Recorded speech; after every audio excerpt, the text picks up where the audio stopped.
comment penser l'importance de penser l'impact de la sémantique des mots sur les corps? Alors, moi, en tant qu'ici chercheuse en philosophie et en sociologie du numérique, comment dirais-je, la conviction que les mots sont très importants. Et ça, les mots sont évidemment importants, mais je pense que ça, tout le monde peut être d'accord avec ça. Mais ce que je veux dire par là, c'est que les mots sont pas simplement là pour décrire le réel, ils sont là aussi pour fabriquer du réel.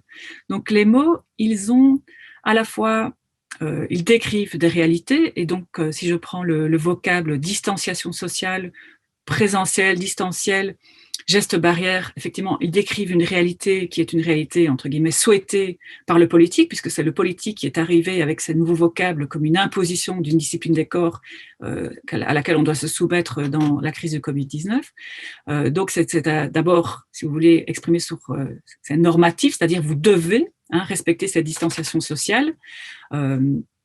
Et en même temps, alors, moi, j'y vois, si vous voulez, évidemment, c'est normatif, mais la normativité ici, donc le fait qu'il faut le faire, ça montre aussi, enfin, ça montre qu'une réalité est en train de se créer.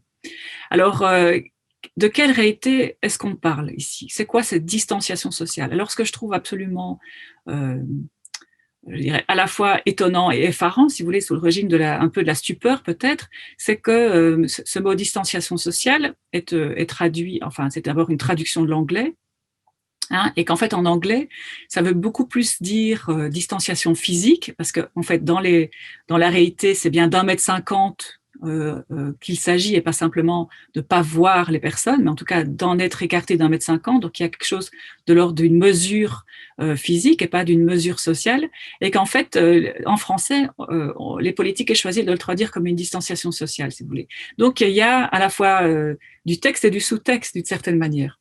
Et donc, on fabrique une réalité où finalement le politique nous impose une discipline où ce qui est sans danger, c'est de ne pas voir les autres, où le danger, ce sont les autres. Donc c'est ça finalement, ce qui se traduit dans ces mots de la distanciation sociale. Le danger, c'est les autres, le corps des autres est dangereux. Donc c'est pas simplement les autres, c'est le corps des autres. Et c'est bien, si vous voulez, ça que raconte aussi le mot geste barrière. Il faut faire barrière. Un geste, c'est nécessairement quelque chose qui est produit avec son corps, et qui est produit avec son corps dans l'intention d'un autre, à l'adresse de quelqu'un.